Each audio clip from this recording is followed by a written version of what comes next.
عسى أن يبعثك ربك مقاما محمودا. صدق الله مولانا العلي العظيم وصدق رسوله النبي الأمين المكين الكريم، ونحن على ذلك لمن الشاهدين والشاكرين والذاكرين والحمد لله رب العالمين. قال الله تبارك وتعالى في شأن عظمة حبيبه الكريم: إن الله وملائكته يصلون على النبي يا أيها الذين آمنوا صلوا عليه وسلموا تسليما. اللهم صل على سيدنا شفيعنا حبيبنا وكريمنا نبينا ومولانا محمد بارك وسلم صلوا عليه صلاة وسلاما عليك يا سيدي يا حبيبي يا رسول الله صلى الله تعالى عليه وسلم. مولاي صل وسلم دائما أبدا على حبيبك خير الخلق كلهم، منزه عن شريك في محاسنه فجوهر الحسن فيه غير منقسم. هو الحبيب الذي ترجى شفاعته لكل حول من الاحوال مقتحم.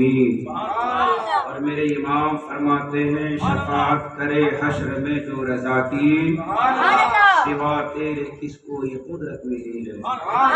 دوسری پڑھ لیں اللہم صلی علی سیدنا شفیعنا حبیبنا وکریمنا نبینا مولانا محمد بارک وسلم صلو علیہ صلاۃ و سلام علیک یا سیدی یا حبیبی یا رسول اللہ صلی اللہ علیہ وسلم. غالباً آج 7ویں شب ہے، 7ویں محفل ہے. آج کی اس شب میں جہاں حضور صلی اللہ تعالیٰ علیہ وسلم کے بہت سے کمالات، حضور کی بہت سی شان اور معجزات آپ لوگوں نے سنا، آج کی اس شب میں حضور کے کمالات میں سے ایک عظیم کمال، یعنی کہ جو اللہ کا وعدہ ہے کہ حبیب ہم آپ کو مقام محمود عطا فرمائیں گے، تو آج ہم مقام محمود کے بارے میں سنیں گے. یہ مقام محمود وہ ہے کہ ہم اور آپ ہر اذان کے بعد اس مقام محمود پر اپنے نبی کو فائز ہونے کے لیے دعا کرتے ہیں، ہے نا.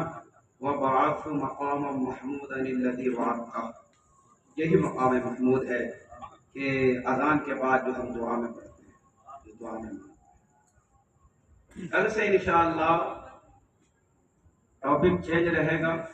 ہماری مائیں بہنیں مسلسل راتوں میں آ رہی ہیں.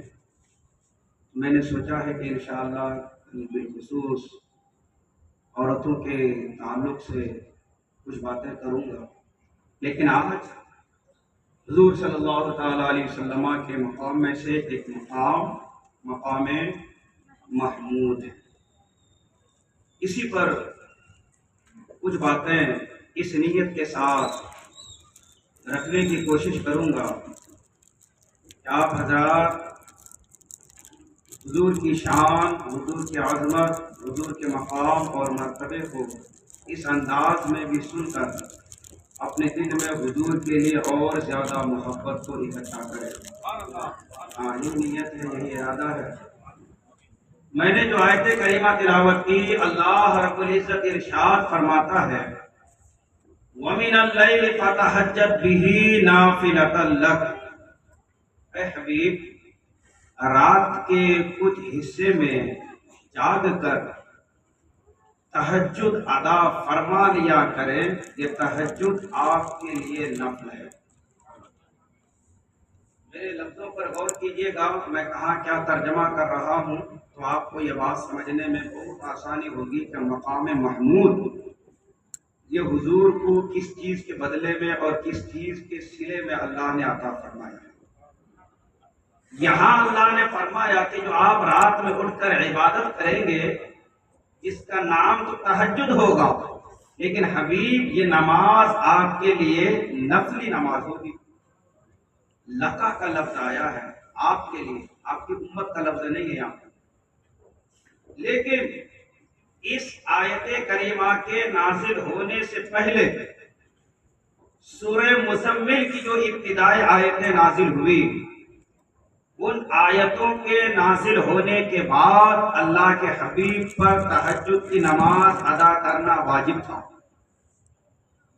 پہلے واجب تھا، بعد میں اس کو نفلی بنایا گیا ہے، اور وہاں اللہ نے فرمایا یا ایھا المزمل قم اللیل الا قلیلا نصفہ او انقص منہ قلیلا او زد علیہ ورتل القرآن ترتیلا۔ سورہ مزمل میں اللہ نے فرمایا حبیب رات کے کچھ حصے میں آپ جاگ کر اپنے رب کی عبادت کریں، اب وہ کتنا ہو اللہ نے خود ہی فرمایا تمہیں لیل الا قلیلا، تھوڑا سا حصہ۔ پھر اللہ نے فرمایا کہ ہو سکتا ہے میرے حبیب کے قلب اطہر میں بات آئے کہ تھوڑا مطلب کتنا تھوڑا، تو اللہ نے آگے فرمایا نصف ہو، حبیب رات کو 2 حصوں میں ڈیوائیڈ کیجئے، ایک حصے میں عبادت کیجئے، آدھی رات عبادت کیجئے۔ پھر اللہ نے اپنے حبیب کے قلب اطہر پر نگاہ کی تو معلوم ہوا کہ میرا حبیب کبھی دن بھر کا تھکا ہارا رہتا ہے، کبھی میرے حبیب کو طائف کے میدان میں جا کر پتھر بھی کھانے پڑتے ہیں، کبھی میرے حبیب کے قلب اطہر پر امت کا بھی غم ہوتا ہے، کبھی میرے حبیب کو گھر کے بھی کام کاج کرنے رہتے ہیں، کبھی میرے حبیب کے ملنے جلنے والے دن بھر اتنے آتے رہتے ہیں کہ حبیب کو آرام کا ٹائم نہیں ملتا ہے۔ تو اللہ نے فرمایا ابھی اس حبیب آدھی رات سے بھی کم کر لیں، آدھی رات سے بھی کم کر لیں۔ پھر آگے اللہ نے فرمایا اوسد علیہ، حبیب کبھی آپ کا دل عبادت میں اتنا مگن ہو جائے کہ آپ کا قلب اطہر چاہے کہ اور زیادہ عبادت کروں۔ حضور کا دل تو تمہاری طرح نہیں تھا نا کہ نماز پڑھ رہے ہیں مسجد رضا میں اور ہمارا ذہن کبھی دکان میں تو کبھی مکان میں، تو نہ جانے کہاں کہاں بھٹک رہا ہے۔ حضور کا تو قلب اطہر ایسا نہیں تھا۔ حضور فرماتے ہیں نماز ایسے پڑھو کہ گویا کہ تم اپنے رب کو دیکھ رہے ہو، اتنا ڈوب کر نماز پڑھنا ہے۔ پھر فرمایا کہ اگر یہ والی کیفیت نہیں ہوتی ہے تو کم سے کم اتنا خیال رکھو کہ رب تو تمہیں دیکھ ہی رہا ہے۔ تو جب یہ خیال آئے گا نا تو دنیاوی خیالات تمہارے ذہن و دماغ سے نکل جائیں گے۔ مطلب کیا کہ خشوع اور خضوع کے ساتھ تم کو نماز ادا کرنی۔ تو اللہ فرماتا ہے حبیب اوسد علیہ، آپ کا قلب اطہر چاہے کہ اس سے زیادہ پڑھو تو حبیب آپ اس سے بھی زیادہ پڑھ لیں۔ ورتل القرآن ترتیلا، اور قرآن کو ترتیل کے ساتھ پڑھیں۔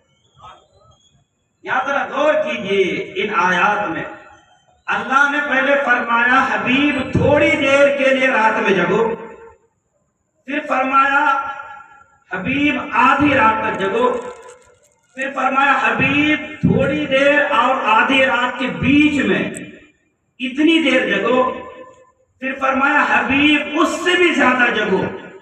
غور کا مقام ہے کہ اللہ کا یہ فرمان بار بار بدل کیوں رہا ہے؟ قرآن ہے یہ بار بار بدل کیوں رہا ہے؟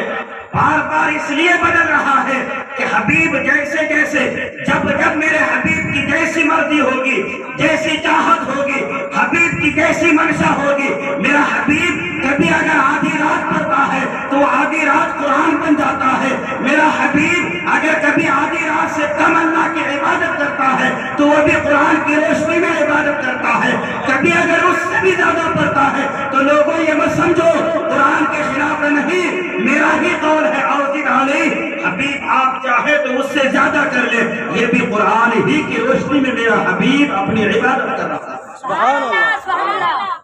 مطلب کہ ادائے مصطفیٰ کا نام قرآن ہے، جیسے جیسے حبیب کی ادا ہے ویسے ویسے اللہ نے اس کو قرآن بنا دیا ہے۔ تو یہ جو سورہ مزمل کی ابتدائی آیتیں نازل ہوئی تو ان آیتوں کے نازل ہونے کی وجہ سے حضور پر تہجد کی نماز پڑھنا واجب ہو گیا تھا، لیکن جب حضور صلی اللہ تعالی علیہ وسلم نماز ادا فرمانے کے لیے رات میں کھڑے ہوتے تھے تو ماں عائشہ صدیقہ رضی اللہ تعالی عنہا فرماتی ہیں کہ حضور کے پاؤں مبارک میں زیادہ دیر تک کھڑے رہنے کی وجہ سے سوجن آ جاتے تھے۔ اتنا لمبا لمبا حضور قیام فرماتے تھے، اتنی دیر دیر تک حضور کھڑے رہتے تھے۔ ہم اور آپ تراویح کی نماز میں مشکل سے پورا سب کچھ ملا جلا کر 1.5 گھنٹے کا وقت لگتا ہوگا۔ حالت کیسی ہو جاتی ہے جبکہ آج ہر چیز کی فیسلٹی موجود ہے، اے سی ہے، فین ہے۔ اگر ایسا کچھ نہ بھی ہو، جب بھی قدرتی ہوائیں موجود ہیں، یہ تمام چیزیں ہیں، وہاں اس زمانے میں اے سی اور فین کا دور دور تک کوئی خیال، کوئی تصور بھی نہیں تھا۔ اب سوچو ان راتوں میں حضور صلی اللہ تعالی علیہ وسلم اٹھ کر جو نمازیں ادا فرماتے تھے، ماں عائشہ فرماتی اتنا لمبا لمبا قیام رہتا، اتنی دیر دیر تک حضور کھڑے رہتے تھے کہ کھڑے رہنے کی وجہ سے حضور کے دونوں پاؤں مبارک میں سوجن آتا تھا، سوج جاتے تھے حضور کے پیر مبارک۔ کیوں؟ صرف امت کے غم کے لیے اتنی دیر دیر تک حضور نمازیں ادا فرماتے۔ رب تبارک و تعالیٰ بڑا رحیم ہے، کریم ہے، وہ تو ہم جیسوں کے لیے بھی بہت رحیم و کریم ہے، وہ تو پھر رب کا حبیب ہے۔ اللہ تبارک و تعالیٰ نے اپنے حبیب کی اس حالت کو دیکھا تو اس کی شفقت نے اور اس کی رحمت نے اس بات کو گوارا نہیں کیا کہ میرا حبیب رات کے اتنی دیر تک جاگے۔ فوراً آیت نازل ہوئی، مَا أَنزَلْنَا عَلَيْكَ الْقُرْآنَ لِتَشْقَىٰ۔ حبیب، یہ قرآن، یہ حکم میرا اس لیے تو نازل نہیں ہوا کہ آپ خود مشقت میں پڑ جائیں۔ اتنی دیر دیر تک حبیب آپ سجدے کریں، اتنی دیر دیر تک آپ کھڑے رہیں۔ حبیب، ہمارا یہ منشا تو نہیں ہے، ہماری یہ مرضی اس قرآن کو نازل کرنے کی یہ تو نہیں ہے کہ آپ رات کے لمبے لمبے حصے تک، لمبے لمبے دیر تک آپ سجدے کیا کریں، قیام کی حالت میں رہا کریں۔ حبیب، آپ رات کے تھوڑے سے حصے میں عبادت کر لیا کریں، یہ کافی ہوگا۔ کیوں؟ سورہ مزمل میں پھر آیت نازل ہوتی ہے، إِنَّ لَكَ فِي النَّهَارِ سَبْحًا طَوِيلًا۔ حبیب، آپ کو دن میں بھی تو کام کاج کرنے رہتے ہیں۔ حالانکہ گزشتہ زمانے میں بہت سے ایسے صوفیاء اور اولیاء اور اللہ کے نبی گزرے ہیں کہ جو رات رات بھر اللہ کی عبادت کیا کرتے ہیں۔ اس امت میں بھی حضور غوث پاک کے بارے میں آتا ہے، سیدنا امام اعظم ابو حنیفہ کے بارے میں آتا ہے کہ عشاء کے وضو سے یہ فرض کی نماز ادا کیا کرتے تھے، اور یہ 1-2 رات کی بات نہیں، 40 سال تک کی ان کی عادت رہی ہے۔ اللہ فرماتا ہے، حبیب، کوئی رات رات بھر عبادت کرے، ان کی عبادتیں ایک طرف ہے، حبیب آپ رات کے تھوڑے سے حصے میں عبادت کر لیا کریں۔ دن میں جو آپ کام کاج کرتے ہیں، دن میں جو آپ تبلیغ کرتے ہیں، حبیب یہ آپ کے دل کے کام کاج ان کی ساری رات کی عبادت سے آپ کے حق میں یہ دن کے کام کاج ہی بہتر ہے۔ اللہ نے یہ دیکھے 3 جگہ سے میں نے آیتیں پڑھی ہیں، پہلے وَمِنَ اللَّيْلِ فَتَہَجَّدْ، دوسرے سورہ مزمل، تیسرے سورہ طٰہٰ۔ تو اللہ تبارک و تعالیٰ نے اپنے حبیب کے اوپر تہجد کی نماز کو پہلے واجب قرار دیا تھا، لیکن یہ والی آیت جو 15ویں پارے میں ہے، وَمِنَ اللَّيْلِ فَتَہَجَّدْ بِهِ نَافِلَةً لَكَ، اس آیت سے وہ والی آیت منسوخ ہو گئی۔ مطلب کیا کہ وہ حکم اٹھا لیا گیا۔ اب حکم یہ رہا کہ تہجد کی نماز پڑھنا حبیب آپ کے لیے نفل ہے۔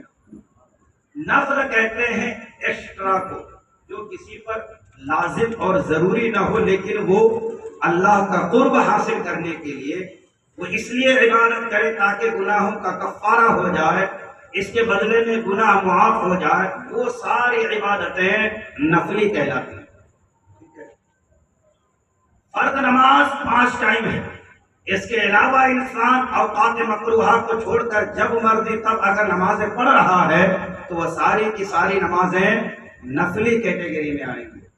اللہ نے فرمایا، حبیب یہ تہجد کی نماز آپ کے لیے نفل ہے، تو آپ کی امت کے لیے کیا ہے؟ فرمایا امت کے لیے بھی نفل ہی ہے، امت کے لیے بھی نفل ہی ہے، لیکن دونوں میں فرق ہے۔ امت کی ضرورت ہے، امت کی ضرورت ہے۔ امت نفلی نماز پڑھے گی تو اس کے ذریعے سے اس کے گناہ معاف ہوں گے، اس کے ذریعے سے اس کے خطائیں معاف ہوں گے، اس کے ذریعے سے اسے اللہ کا قرب حاصل ہوگا۔ لیکن حبیب کے لیے ضروری نہیں ہے، اس کی ضرورت نہیں ہے یہ نفلی نماز پڑھنا، وہ تو معصوموں کا سردار ہے، وہاں تو گناہوں کا تصور نہیں ہے، تو پھر حبیب آپ نفلی نماز کیوں پڑھیں گے؟ سوال ہوا نا کہ پھر حضور نفلی نماز کیوں پڑھیں؟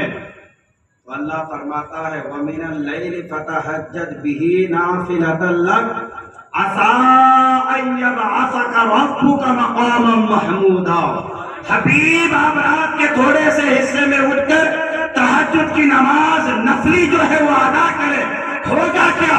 حبیب اس نفلی نماز کے بدلے میں اللہ آپ کو ایسی جگہ کھڑا کرے گا جسے مقام محمود کہا جاتا ہے۔ سبحان اللہ، سبحان اللہ۔ نفلی نماز کے بدلے میں اللہ جو مقام عطا کرے گا اپنے حبیب کو، اس مقام کا نام مقام محمود ہے۔ تو پھر جو فرض نماز ادا کرے اس کے بدلے میں مولا اپنے حبیب کو کیا دینے والا ہے؟ رب کی قدرت جواب دیتی ہے کہ اس کو میں نے چھپا کر رکھا ہے، اس لیے کہ لوگوں سے مقام محمود ہی ہضم نہیں ہو پائے گا۔ اتنے لوگ ہیں اب تک مقام محمود نہیں سمجھ پائے ہیں، زندگی بھر سیرت النبی کے نام سے جلسے کر رہے ہیں، قبروں میں چلے گئے لیکن مقام محمود سمجھ ہی میں نہیں آیا۔ تو اللہ فرماتا ہے میرا حبیب جو نفلی نمازیں پڑھتا ہے تہجد، اس کے بدلے میں بطور انعام میں اپنے حبیب کو مقام محمود عطا کرنے والا ہوں۔ یہ نفلی کی سخت جزا ہے، تو پھر فرائض کا کیا کہنا؟ اس کو اللہ نے بیان ہی نہیں کیا، چھپا کے رکھا، کیا ملے گا وہ رب جانے اور رب کا حبیب جانے۔ اللہ فرماتا ہے عَسَىٰ أَن يَبْعَثَكَ رَبُّكَ مَقَامًا مَحْمُودًا۔ حبیب ان قریب ہم آپ کو ایسی جگہ کھڑا کریں گے جہاں اول سے لے کر آخر تک ہر بندہ آپ کی تعریف کرتا ہوا نظر آئے گا۔ اچھا، میں ابھی 2-3 دن پہلے محمد اور محمود کے بارے میں آپ کو بتایا تھا۔ محمود یہ اللہ کا نام ہے، محمود اللہ کا نام ہے، اور محمود بھی اسے کہتے ہیں کہ جس کی تعریف کی جائے، اور محمد بھی اسے کہتے ہیں جس کی تعریف کی جائے، لیکن دونوں میں فرق ہے۔ محمد میں مبالغہ ہے، اس میں جو تشدید ہے، مطلب کیا کہ جس کی بار بار تعریف کی جائے، یحمد حمدن بعد حمد، جس کی بار بار تعریف کی جائے اسے محمد کہتے ہیں، اور جس کی ایک بار ہی تعریف کر دی گئی وہ محمود ہو گیا۔ یہ پہلے بھی بتایا تھا۔ اے اللہ، تو نے جو قرآن کی ابتدا کی وہ بھی الحمد سے۔ قرآن کھولے تو کیا ہے؟ سب سے پہلے الحمد، الحمدللہ رب العالمین، تمام تعریفیں اللہ کے لیے۔ مولا ساری تعریف تیرے لیے، کیوں؟ اللہ فرماتا ہے میں جو رب العالمین ہوا، سارے عالم کا پالنہار میں ہوں، پروردگار میں ہوں، تو پھر تعریف کس کی ہوگی؟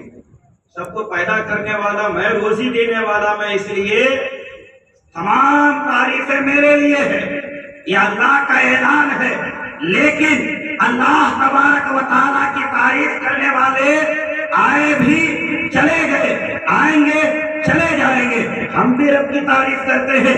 ایسے اگر اجتماعات میں نہ کریں تو کم از کم جو نماز پڑھتے ہیں، نماز میں تو رب کی تعریف ہوتی ہی ہوتی ہے، زبان پر اللہ کا نام آ گیا، یہ رب کی تعریف ہو گئی۔ اللہ تبارک و تعالیٰ نے اپنے قرآن کی ابتدا الحمدللہ رب العالمین سے کی۔ اللہ چاہتا الشکر للہ رب العالمین بھی فرما سکتا تھا کہ تمام شکر اللہ کے لیے، لیکن شکر نہیں استعمال کیا۔ دونوں میں فرق ہے، اس فرق کو بھی سمجھیے۔ جو شکر ہوتا ہے وہ شکر تب ہوتا ہے جب کسی کا کسی پر احسان ہو، اس کے بدلے میں شکر ادا کیا جاتا ہے۔ مثال کے طور پر آپ نے کسی کو کچھ دے دیا، پیسے دے دیے، کھانا دے دیا، کپڑا دے دیا، کچھ بھی دے دیا، تو آپ نے کسی کو کچھ دیا بدلے میں وہ جو لفظ کہے گا وہی شکر ہوگا، اسی کو شکر کہا جاتا ہے۔ تو شکر کے لیے ضروری ہے کہ آپ کسی کو کچھ دیں، بدلے میں وہ کہے تو شکر ہوگا۔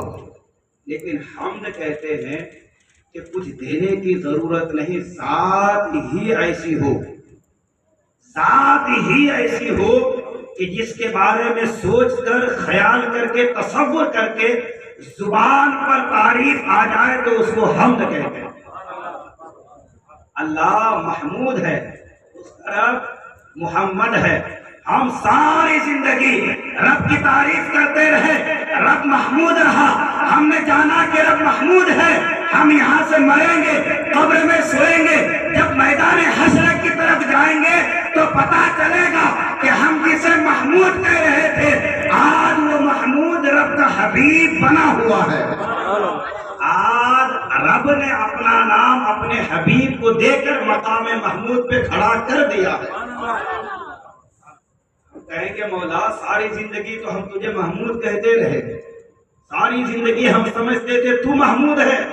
کہے گا بے شک سمجھنا تیرا ٹھیک تھا، لیکن اس نے تعریف اتنی کی، اس نے خدمتیں ایسی کی، یہ میرا حبیب جو ہوا، آج میں نے اپنا نام جو میرا نام محمود ہے، اس محمود نام کو میں نے کسی بھی اپنے حبیب ہی کو دے دیا اور فرمایا مقام محمودہ، حبیب ہم آپ کو مقام محمود پر فائز کریں گے۔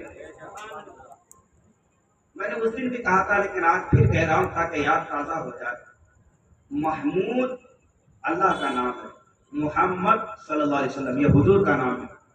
حالانکہ ذہن کیا کہتا ہے کہ حضور کا نام محمود ہونا چاہیے، رب زیادہ تعریف کے لائق ہے، کیونکہ حضور جو بھی ہے تو مخلوق، رب خالق ہے، تو رب تبارک و تعالیٰ کی زیادہ تعریف ہونی چاہیے اور ہوتی ہے، تو رب تبارک و تعالیٰ کو محمد ہونا چاہیے، حضور کو محمود ہونا چاہیے، لیکن ایسا نہیں ہوا۔ باری تعالیٰ تو زیادہ تعریف کے لائق ہے، تو خالق ہے، اے اللہ محمد تجھے ہونا چاہیے، تیرے حبیب کو محمود ہونا چاہیے۔ اب تبارک و تعالیٰ جواب دیتا ہے کہ لوگوں سنو سنو، محمد وہ ہے کہ جس کی صرف کائنات والے ہی نہیں بلکہ میں بھی تعریف کرتا ہوں، اور محمد اسے کہتے ہیں کہ جس کی بار بار تعریف کی جائے۔ لوگوں تم چاہے جتنی بھی تعریف کرو لیکن تم مخلوق ہو، چاہے جتنی بھی تعریف کرو تعریف کا حق ادا نہیں کر سکتے۔ کیوں؟ اس لیے کہ تم مخلوق ہو، میں خالق ہے۔ تمام انبیاء، اولیاء، صلحاء سب نے مل کر رب کی تعریف کی، اپنے اپنے اعتبار سے کی۔ مخلوق نے تعریف کی تو محمود کا تو حق ادا ہو گیا، لیکن مخلوق صرف تعریف کرے تو محمد کا حق ادا نہیں ہوگا۔ کیوں؟ اس لیے کہ محمد کہتے ہیں جس کی بار بار تعریف کی جائے۔ اللہ فرماتا ہے چونکہ میری تعریف کرنے والا میرا حبیب بھی ہے، اس لیے میں محمود ہی رہا۔ میرے حبیب کی تعریف کرنے والا خود میں بھی ہوں، اس لیے میرا حبیب محمد ہو گیا، کیونکہ میں خالق جو ہوا، سب سے زیادہ جو تعریف کرنے والا میں ہوا، تو چونکہ سب سے زیادہ، میرے سے بھی زیادہ میرے حبیب کی تعریف ہو رہی ہے، اور کل قیامت کے دن دیکھو گے سارے جہان والے اول سے لے کر آخر تک اگر کسی کے نغمے گائیں گے تو میرے حبیب کا نغمہ ہوگا، اگر کسی کے ترانے گائے جائیں گے تو میرے حبیب کے ترانے گائے جائیں گے۔ اس لیے میں نے اپنے حبیب کو محمد بنا دیا، کیونکہ اس کی تعریف کرنے والا خود میں جو ہوں۔ خالق ہو کر مخلوق کی تعریف کرے تو محمد کا حق ادا ہوگا، لفظ محمد کا۔ اچھا، محمد کا معنی ہے جس کی بار بار تعریف کی جائے۔ اب میں آپ لوگوں سے پوچھتا ہوں سیدھا سا کوشچن کہ تعریف کس کی جاتی ہے؟ جس کے اندر کمی ہو یا جس کے اندر خوبی ہو؟ جس کے اندر خوبی ہو اس کی تعریف کی جاتی ہے، جس کے اندر خوبی ہو اس کی تعریف کی جاتی ہے نا؟ ہر بندہ جانتا ہے، چھوٹے چھوٹے بچے بھی جانتے ہیں کہ جس میں خوبی ہوگی اس کی تعریف کی جائے گی، جس میں کمی ہوگی اس کی تعریف نہیں کی جائے گی۔ یہاں سے آپ کے بہت سے مسئلے حل ہونے والے ہیں۔ اب بتائیے علم ہونا یہ خوبی ہے یا کمی ہے؟ خوبی ہے۔ علم نہ ہونا یہ کمی ہے، یہ خرابی ہے۔ حضور کے نام ہی میں تعریف پوشیدہ ہے، چھپا ہوا ہے۔ اب اگر کوئی کہے کہ حضور کو علم نہیں تھا معاذ اللہ، تو بتائیے یہ حضور کی تعریف ہو رہی ہے، حضور کی کمی ہو رہی ہے؟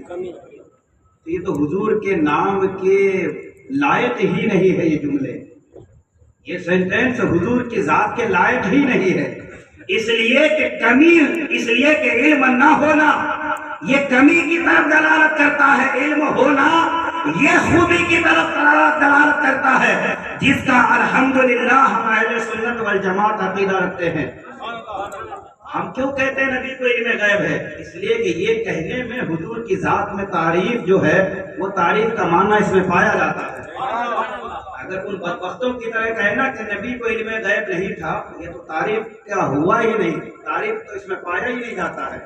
تو پھر نام بھی کہتے ہو محمد، پھر کہتے ہو کہ علم نہیں، تو بتاؤ یہ دونوں باتیں کیسے جمع ہو سکتی ہے؟ یا تو بھائی محمد گانا بند کر دو، یا تو پھر کہہ لو جو میرے امام نے کہا ہے کہ اور کوئی غیب کیا تم سے نہا ہو بھلا، جب نہ خدا ہی چھپا تم پہ کرو۔ اسی طرح کسی کو کچھ دینا یہ خوبی ہے یا کسی کو کچھ نہ دینا یہ خوبی ہے؟ بتائیے خوبی کس میں ہے؟ دینے میں خوبی ہے۔ آپ کسی کو کوئی چیز دیتے ہیں، نوازتے ہیں، یہ خوبی ہے۔ اگر آپ نے نہیں دیا، پڑھے لکھے تو پڑھے لکھے لوگ ہیں، ایک عام انسان بھی کہے گا یہ آدمی بہت برا ہے، کہے گا نہیں کہے گا؟ بخیل ہے، کنجوس ہے، مکھی چوس ہے، مکھی چائے میں گر جائے تو اس کو بھی چوس کے پھینکتا ہے، مکھی چوس ہے، یہ برائی ہے۔ ہمارا عقیدہ یہ ہے اہل سنت والجماعت کا کہ لا ورب العرش، جس کو جو ملا ان سے ملا، لا ورب العرش، جس کو جو ملا ان سے ملا۔ بڑھتی ہے کونین میں نعمت رسول اللہ کی، یہ ہمارا عقیدہ ہے۔ میرے امام کی زبان میں اگر کہیں تو مطلب کیا ہمارا عقیدہ ہے کہ حضور دیتے ہیں، یہ جب تعریف کریں گے، یہ جب مانیں گے تو کہا جائے گا کہ ہم نے حضور کی تعریف کی اور حضور کے نام کے مطابق ہم نے حضور کی یہ خوبی بیان کی۔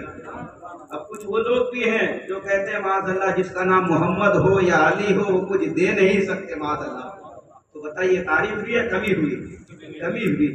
نبی کا نام ہی ایسا ہے جس میں کمی کی کوئی گنجائش نہیں ہے، کوئی گنجائش نہیں ہے۔ تو بتائیے پھر نام بھی لیتے ہو محمد اور کہتے ہو کہ وہ کچھ دے نہیں سکتا ہے، کتنی بدبختی ہے یہ۔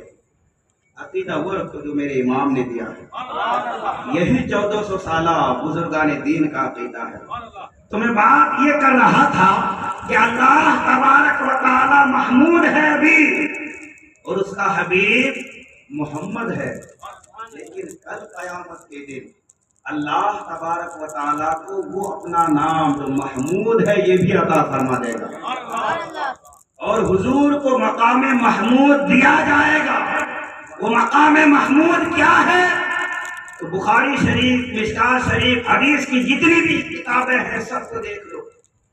حضور سے پوچھا گیا یا رسول اللہ، یہ جو آپ نے آیت تلاوت کی عَسَىٰ أَن يَبْعَثَكَ رَبُّكَ مَقَامًا مَحْمُودًا، قریب آپ کا رب آپ کو مقام محمود عطا فرمائے گا۔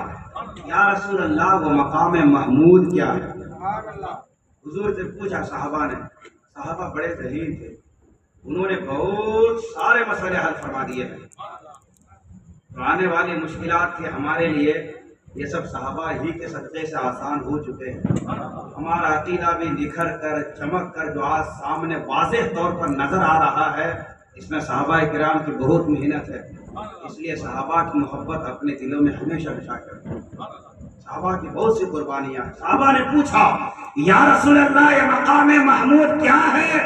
اللہ کے حبیب نے فرمایا ہی شفاعہ، مقام محمود ہی کو شفاعت بھی کہا جاتا ہے۔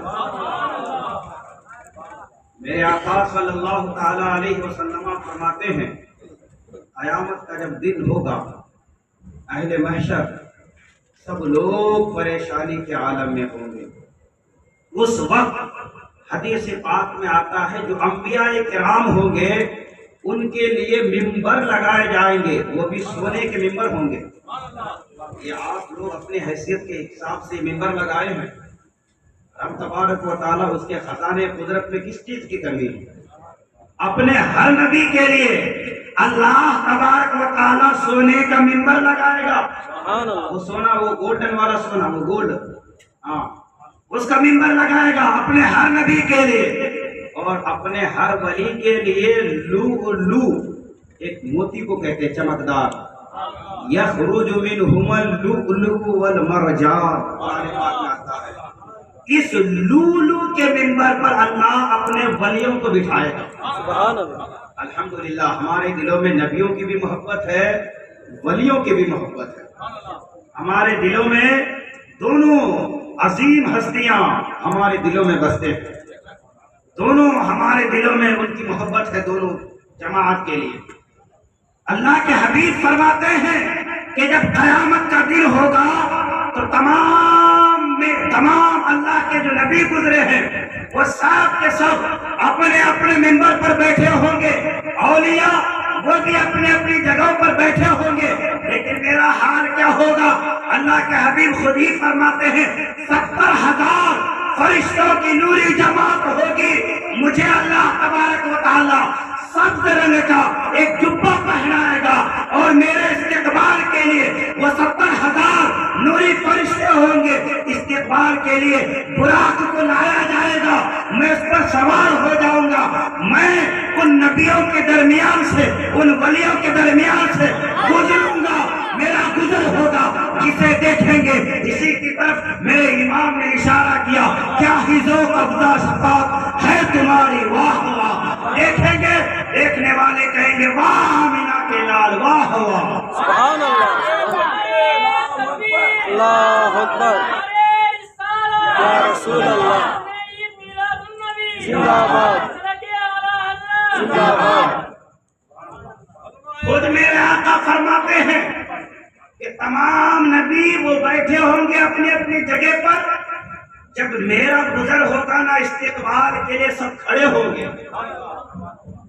آج جیسے ہم اور آپ اپنی حیثیت کے اعتبار سے علماء کا استقبال کرتے کھڑے ہوتے ہیں نا، یہ علماء کی تعظیم کے لیے جو کھڑے ہوتے ہیں تو یہ بھی سنت ہے۔ سبحان اللہ۔ تو میرے آقا فرماتے ہیں کہ اس قیامت والے دن جب سب نفسی نفسی کے عالم میں ہوں گے، تمام نبی ممبروں پر بیٹھے ہوں گے، میری سواری گزرے گی تو میں وہاں نہیں بیٹھوں گا، براق پر سوار ہو کر جب میں پہنچوں گا میدان محشر میں، حشر میں وہاں نہیں بیٹھوں گا، میری جگہ وہاں نہیں ہوگی۔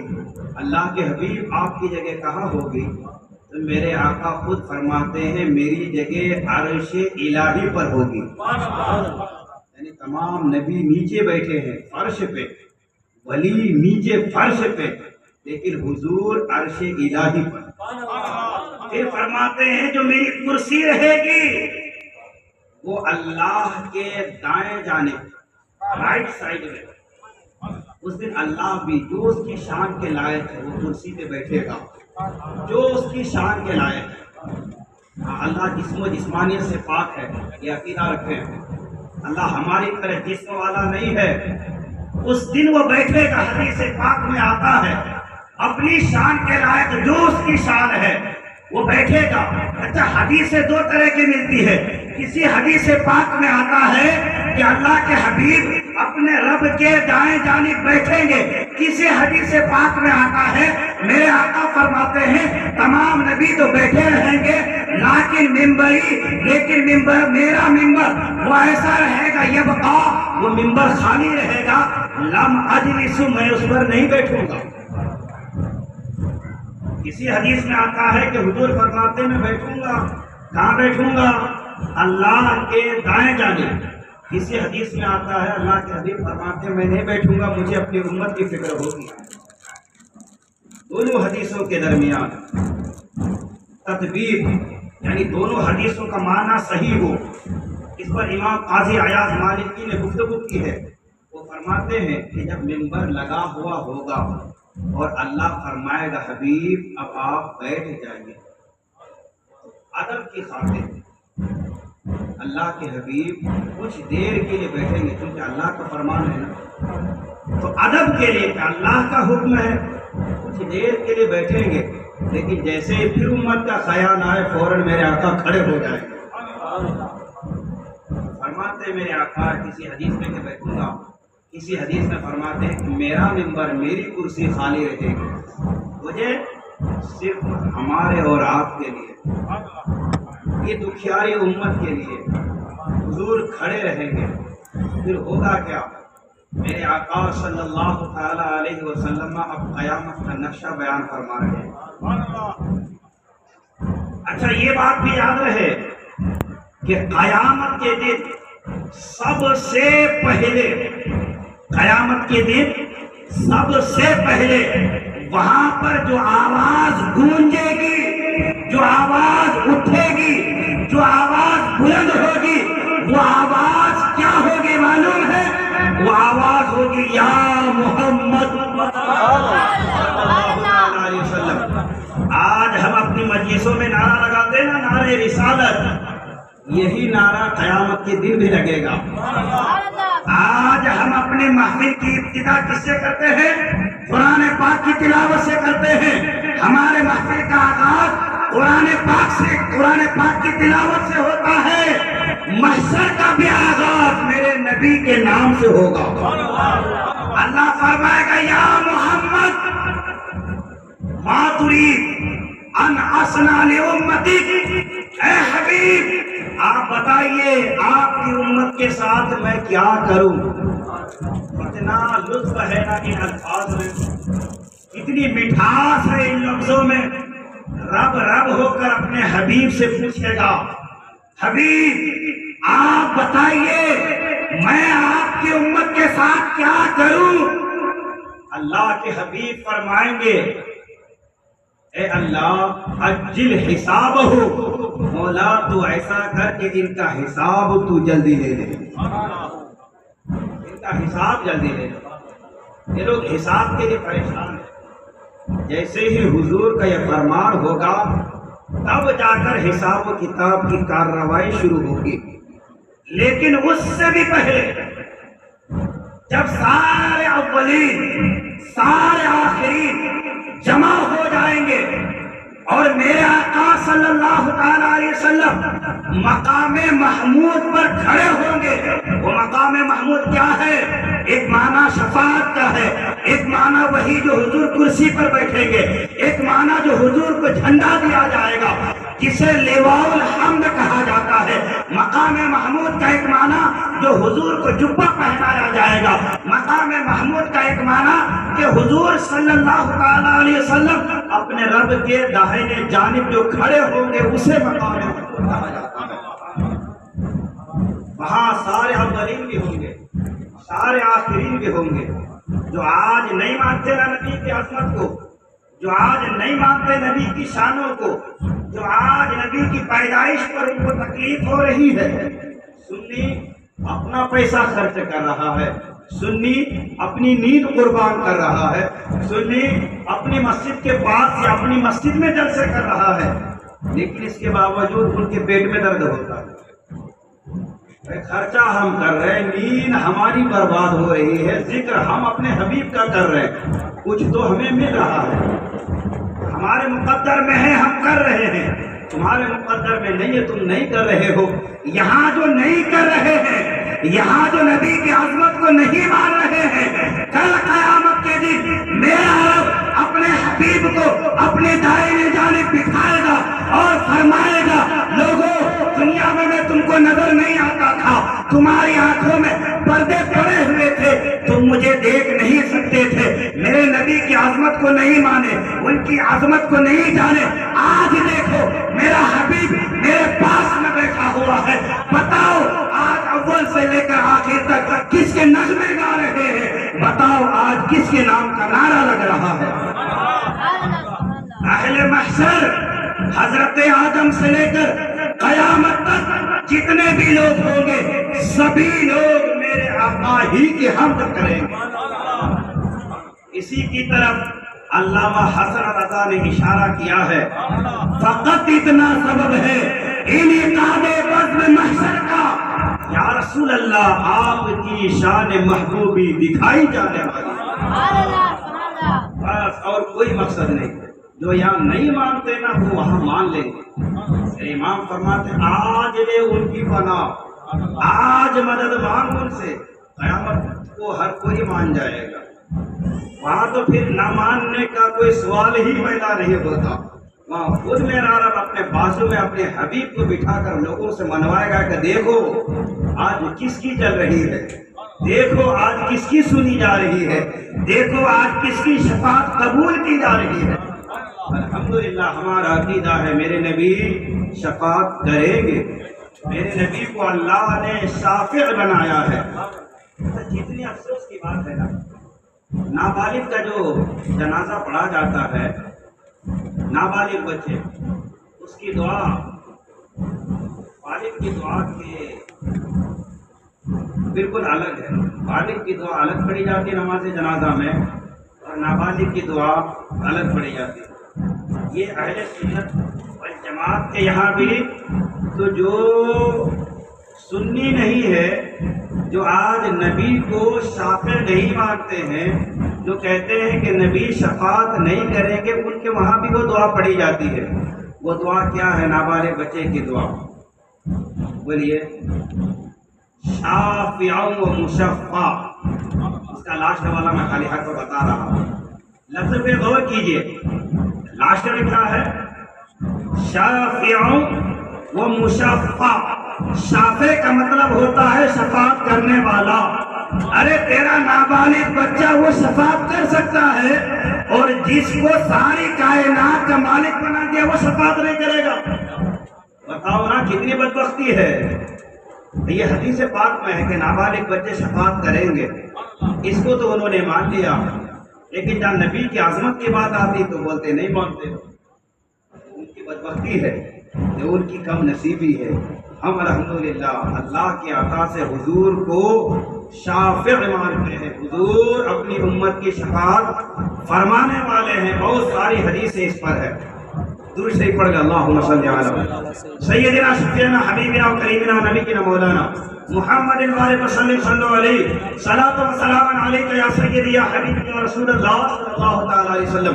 بس میں اشارہ کر کے گزر رہا ہوں، یہ حدیث بڑی مشہور ہے، بارہا آپ نے سنی ہے، بخاری شریف کی حدیث پاک ہے۔ میرے آقا فرماتے ہیں قیامت کے دن جب سارے لوگ پریشان ہوں گے تو سارے لوگ متفقہ طور پر یہ فیصلہ کریں گے کہ ہم سب کو حضرت آدم کے پاس جانا چاہیے۔ وہ یہ سنے ہیں نا بار بار، سب حضرت آدم کے پاس جائیں گے بھی، التجا کریں گے، عرضی لگائیں گے، کہیں گے اے آدم اللہ کے نبی، آپ کی شان یہ ہے کہ آپ کو رب نے خود اپنے دست قدرت سے پیدا فرمایا۔ آپ کی شان یہ ہے کہ آپ ابو البشر ہیں، تمام انسانوں کے باپ ہیں۔ اے اللہ کے نبی، آپ رب کی بارگاہ میں ہماری شفاعت کیجئے۔ حضرت آدم کیا جواب دیں گے؟ میں اس لائق نہیں ہوں آج، اذهبوا الی غیری، کسی اور کے پاس جاؤ۔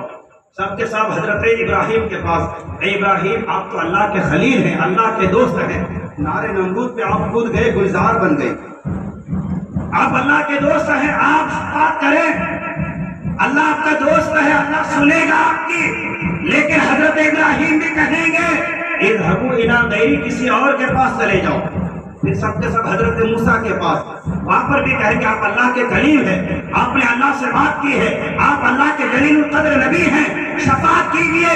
اللہ کے نبی حضرت موسیٰ بھی کہیں گے اذهبوا الی غیری، کسی اور کے پاس چلے جاؤ۔ سب کے سب حضرت عیسیٰ کے پاس کہیں گے اے عیسیٰ، آپ کا مقام تو یہ ہے، آپ کے مرتبے پہ یہ ہے کہ آپ بغیر باپ کے پیدا ہوئے ہیں، آپ روح اللہ ہیں، آپ شفاعت کیجئے، آپ کی شفاعت قبول کی جائے گی۔ حضرت عیسیٰ بھی کہیں گے اذهبوا الی محمد صلی اللہ علیہ وسلم۔ اب سب کے سب حضور کی بارگاہ میں، اچھا صرف امت ہی نہیں بلکہ پچھلے انبیاء بھی حضور کی بارگاہ میں آئے، طرف میرے امام نے اشارہ کیا، سب نے صف محشر میں للکار دیا ہم کو، سب نے صف محشر میں للکار دیا ہم کو، اے بے قصوں کے آقا اب تیری ہی دعائی ہے، یا رسول اللہ اب آپ ہی سہارا ہے۔ میرے آقا کی بارگاہ میں سارے انبیاء، سارے مرسلین، سارے اولیاء، سارے انسان، حضرت آدم سے لے کر قیامت تک جتنے بھی لوگ آئے ہیں، آنے والے ہوں گے، سب کے ساتھ حضور کی بارگاہ میں حاضر ہوں گے اور کیا عرض کریں گے، یا رسول اللہ شفاعت کیجئے۔ اب میرے آقا دوسرے نبیوں کی طرح نہیں کہیں گے اذهبوا الى غیری، بلکہ کہیں گے انا لہا انا لہا، کہیں گے اور نبی اذهبوا الى غیری، میرے نبی کے لب پر انا لہا ہوگا، حضور کہیں گے ہاں آج میں ہی اس کے لیے ہوں، میں اس کام کے لیے ہوں۔ اچھا ذرا غور فرمائیے کیا بات ہے کہ سارے کے سارے لوگ وہاں جہاں توحید بالکل بلندی پر ہوگا، وہاں سب لوگ ڈائریکٹ اللہ کے پاس نہ جا کر نبیوں کے پاس جا رہے ہیں۔ وہاں آج تو اللہ ہماری نگاہوں سے پوشیدہ ہے، ہم دیکھ نہیں سکتے، قیامت کے دن اللہ نگاہوں کے سامنے رہے گا، اس کے باوجود لوگ اللہ کے پاس نہیں جائیں گے بلکہ صاحب کے صاحب حضرت آدم کے پاس۔ کیوں؟ تاکہ غیر اللہ کے پاس جانا یہ ساری امت کی سنت بن جائے۔ پھر حضرت آدم بھیجیں گے کسی دوسرے نبی کے پاس، تو دوسروں کے پاس جانا اللہ کے نیک محبوب بندوں کی بارگاہ میں یہ حضرت آدم کی سنت بن جائے۔ ڈائریکٹ اللہ کی بارگاہ میں جبکہ اللہ اس دن موجود ہوگا، نگاہوں کے سامنے ہوگا، آج بھی موجود ہے لیکن ہماری نگاہوں میں وہ طاقت نہیں، پردے پڑے ہوئے ہیں، ہم دیکھ نہیں سکتے، اس دن دیکھیں گے۔ اور اس دن سے بڑھ کر کس دن کا توحید ہوگا؟ تو اس دن لوگ پہلے نبیوں کے پاس جائیں گے۔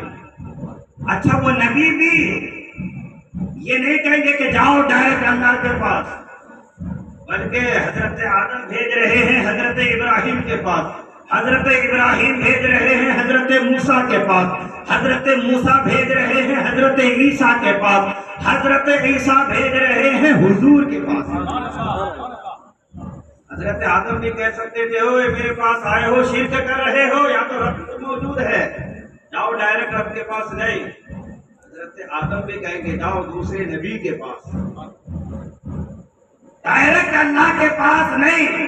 اچھا رب ناراض بھی نہیں ہوگا کہ میں موجود تھا میرے پاس کیوں نہیں آئے، یہ نبیوں کے پاس کیوں گئے، رب ناراض بھی نہیں ہوگا، بلکہ رب ان اداؤں کو دیکھ کر اپنی شایع نشان مسکرا رہا ہوگا کہ یہ وہی لوگ ہیں جو دنیا میں میرے ولیوں کے درباروں میں جایا کرتے تھے، یہ وہی لوگ ہیں جو دنیا میں ڈائریکٹ مجھ تک پہنچنے کی بات نہیں کرتے تھے، بیچ میں میرے نبی کو وسیلہ بنایا کرتے تھے۔ خدا کا یہی ہے در، نہیں اور کوئی مفر مفر، جو در نبی سے ہو کر جائے گا رب تک وہ مقبول ہے، جو ڈائریکٹ اللہ تک پہنچنے کی بات کرے وہ مردود ہے۔ وہاں خود خدا موجود ہوگا لیکن رب یہ نہیں کہے گا کہ یہ سب شرک کر رہے ہو، نہ کوئی نبی کہے گا کہ یہ سب شرک کر رہے ہو۔ معاذ اللہ کیا نبی شرک کی دعوت دیں گے وہاں نبیوں کے پاس بیچ کر؟ ڈائریکٹ نہیں۔ کیا پتا چلا؟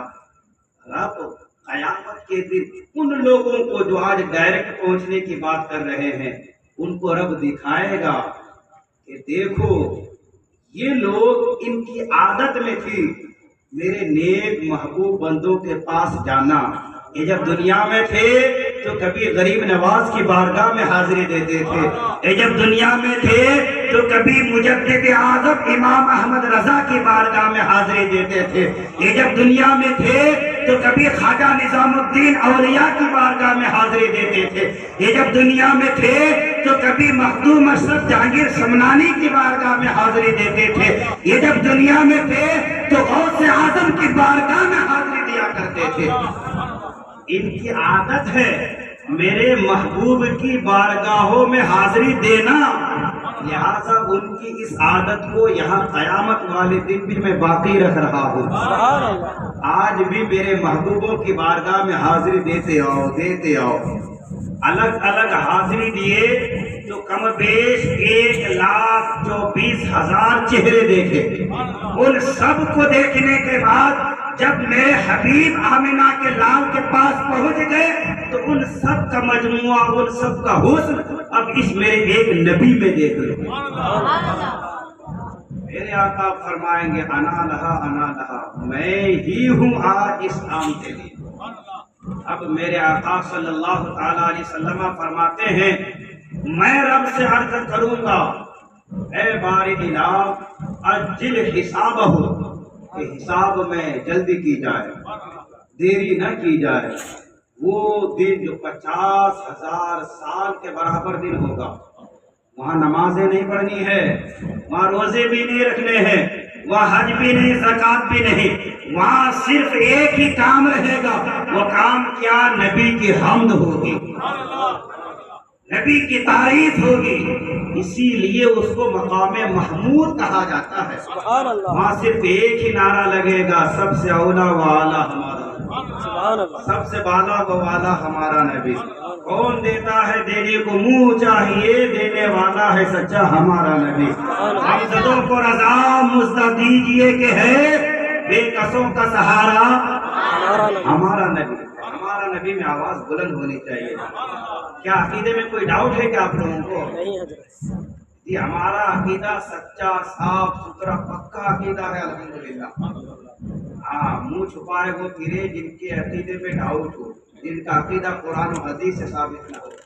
ہم کوئی لاوارث یا یتیم نہیں ہے، ہمارے عقیدے کے پیچھے 1400 سالہ ولیوں کا سپورٹ موجود ہے۔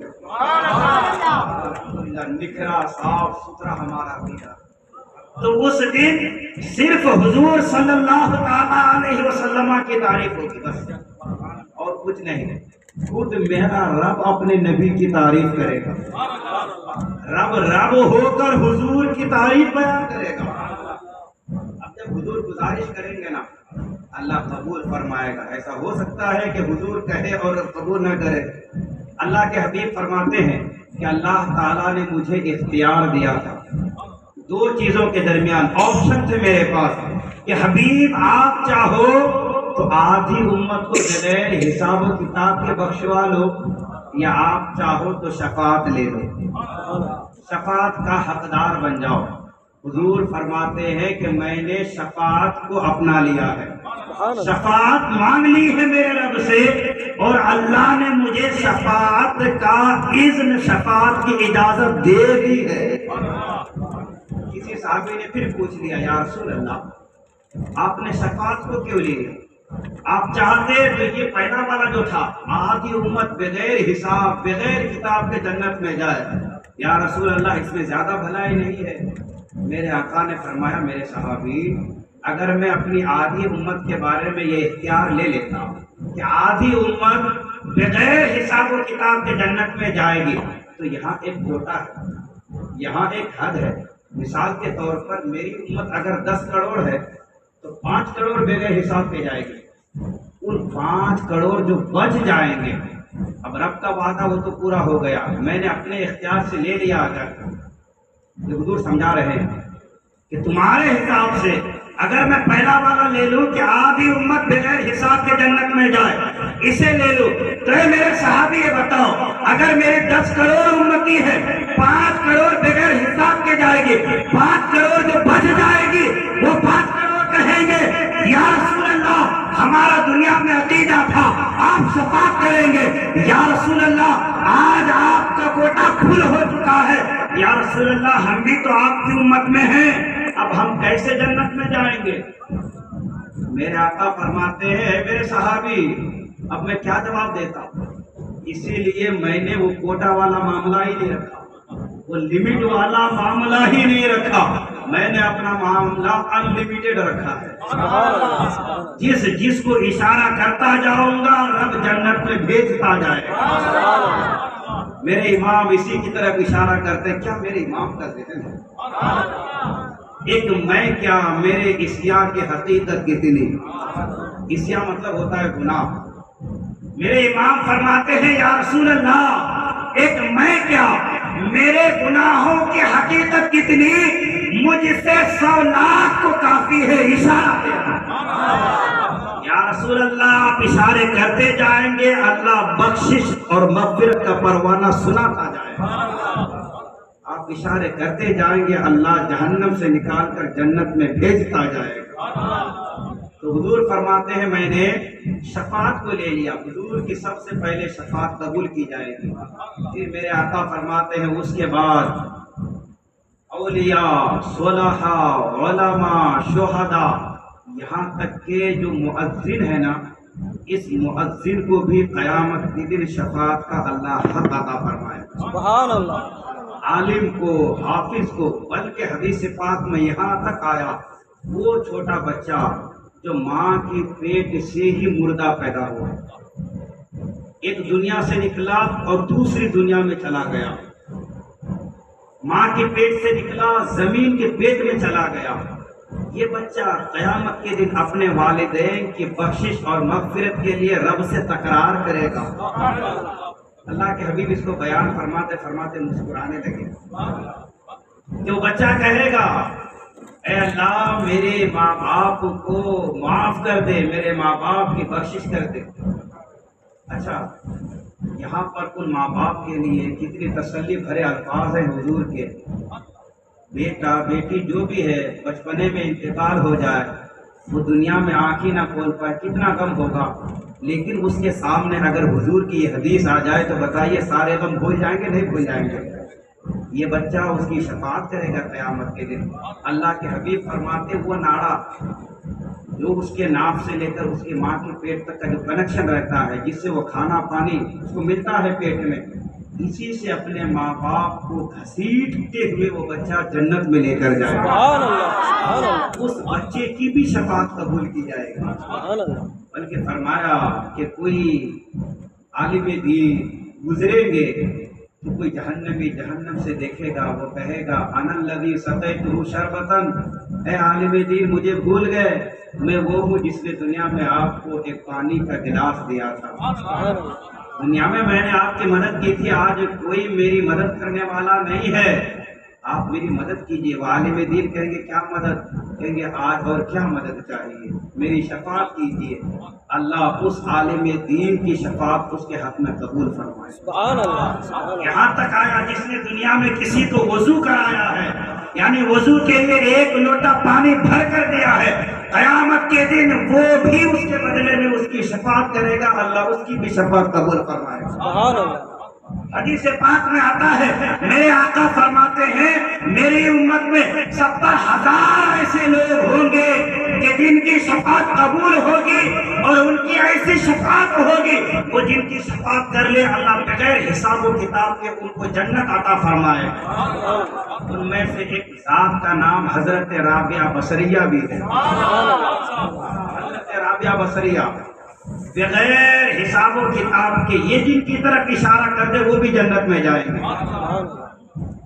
حضرت رابعہ اور پھر فرمایا کہ وہ جو 70,000 بغیر حساب کے جائیں گے، ان میں سے ہر ایک پھر 70,000 کو ساتھ لے کر جائے گا۔ سبحان اللہ، سبحان اللہ، سمجھو نا کیا شفاعت کا منظر ہوگا اس دن۔ میرے آقا صلی اللہ تعالی علیہ وسلم سب سے پہلے شفاعت فرمائیں گے، شفاعت کا دروازہ کھلے گا، تمام نبی اب شفاعت کر رہے ہوں گے، تمام شہید، تمام ولی، تمام غوث، تمام قطب، عالم، حافظ، قاری، مفتی، محقق، مجدد، جس نے بھی دین کا کام کیا اللہ ہر ایک کو شفاعت کا اذن عطا فرمائے۔ سبحان اللہ، اللہ اکبر، یا رسول اللہ، زندہ آباد، مرحبا، زندہ آباد، زندہ آباد۔ اچھا، شفاعت کی کئی قسمیں ہیں۔ یہ باتیں جو میں نے آپ کو بیان کی آپ لوگ بارہا سن چکے ہیں، کچھ وہ باتیں بتا رہا ہوں جو میرے حساب سے پہلی مرتبہ آپ سن رہے ہوں گے۔ شفاعت کی امام قاضی عیاض نے 5 قسمیں بیان کی ہیں۔ ان میں سے پہلے قسم کو شفاعت کبریٰ یا شفاعت عظمیٰ کہا جاتا ہے، اور وہ شفاعت کیا ہے جو ابھی میں نے بیان کیا کہ حضور جو کہیں گے عجل حسابہ، اے مولا ان کا حساب جلدی لے لے، حساب و کتاب جلدی کر لے، ان کو فارغ کر۔ تو یہ جو اللہ اس بات پر راضی ہو جائے گا اس کو شفاعت کبریٰ یا عظمیٰ کہا جاتا ہے۔ وہ دن کھڑے کھڑے حالت خراب ہو جائے گی، اب وہاں پر حضور کی شفاعت کی وجہ سے اللہ جلدی حساب لینے پر راضی ہو جائے گا، اور یہ ہر ایک کے لیے ہے، جس طرح مسلمانوں کے لیے اسی طرح کافروں کے لیے، اس لیے کہ ان کے حساب و کتاب میں بھی جلدی ہو جائے گی حضور کی شفاعت کی وجہ سے۔ یہ سب سے بڑی شفاعت۔ دوسری شفاعت وہ یہ ہوگی کہ بغیر حساب و کتاب کے حضور کی شفاعت سے لوگ جنت میں جائیں گے، یہ دوسری شفاعت ہوگی۔ اور یہ کون لوگ ہوں گے؟ یہ علماء ہوں گے، صلحاء ہوں گے، اللہ کے ولی ہوں گے جو گناہوں سے بچتے رہے ہوں گے اس دنیا میں۔ اس لیے کہ حساب و کتاب ایک طرح سے یہ امتحان ہے نا، نامہ اعمال، یہاں تو جانچ ہوگی نا کہ کس کے اعمال میں زیادہ برائی ہے، کس کے اعمال میں زیادہ نیکیاں ہیں۔ اب جو ساری زندگی امتحان ہی دیتا رہا، جو ساری زندگی آزمائشوں میں رہتا رہا، پھر اس کا الگ سے کیا امتحان لینا؟ تو یہ وہ لوگ ہوں گے جو بغیر حساب کے جنت میں جائیں گے، لیکن حضور کی شفاعت سے۔ تیسرے وہ لوگ ہوں گے کہ جن کے بارے میں اللہ نے فیصلہ کر دیا ہوگا، ان کے ہاتھوں میں پرچی تھما دی جائے گی کہ یہ جہنمی ہے، آ جائے گا ان کے نام پر لکھ کر یہ جہنمی ہے، پرچے ہاتھ میں ہوں گے۔ لیکن جیسے ہی میرے حبیب دیکھیں گے، میرے آپ کے نبی دیکھیں گے، اپنے ان گنہگار امت کو دیکھیں گے کہ ان کے بارے میں فیصلہ ہو چکا ہے جہنم میں جانے کا، اب ایسے میں میرے آقا سجدے میں سر رکھیں گے، کہیں گے مولا تو نے وعدہ نہیں کیا تھا وَلَسَوْفَ يُعْطِيكَ رَبُّكَ فَتَرْضَىٰ، اے میرے مولا آج میں راضی نہیں ہوں گا جب تک کہ ان کے نام سے یہ پرچی واپس نہ لے لی جائے اور جہنم کی جگہ جنت نہ لکھ دی جائے۔ اللہ کہے گا ہاں میرے حبیب میرا وعدہ ہے، حضور کی یہاں پر بھی شفاعت قبول کی جائے گی۔ وہ جن کے بارے میں فیصلہ ہو چکا ہے کہ جہنم میں جائیں گے، حضور کی شفاعت سے انہیں پھر جنت کا پروانہ ملے گا، اب وہ جنت میں جائیں گے۔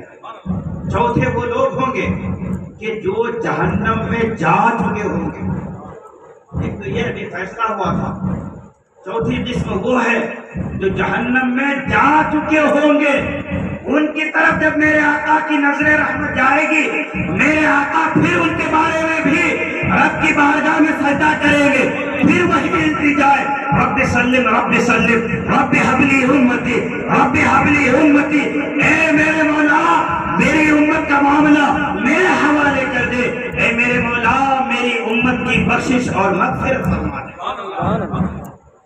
میرے حبیب صلی اللہ تعالیٰ علیہ وسلم جب یہاں پر شفاعت کریں گے تو وہ لوگ جو جہنم میں جا چکے ہوں گے ان کو جہنم سے نکال کر پھر جنت میں داخل ہونے کا پروانہ دیا جائے گا۔ یہ چوتھی قسم ہے۔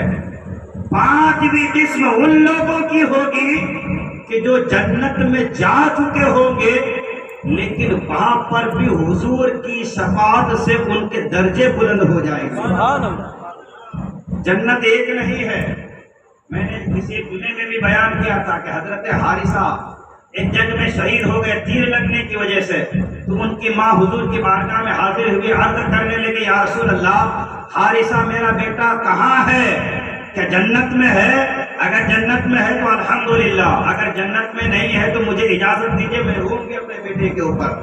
میرے آقا نے کہا یا ام حارثہ انہا جنان فی الجنہ، اے حارثہ کے ماں میرے رب کے یہاں ایک نہیں بہت ساری جنتیں ہیں، ابن کے اصحاب الفردوس الاعلی، تیرا بیٹا جنت الفردوس میں پہنچ چکا ہے۔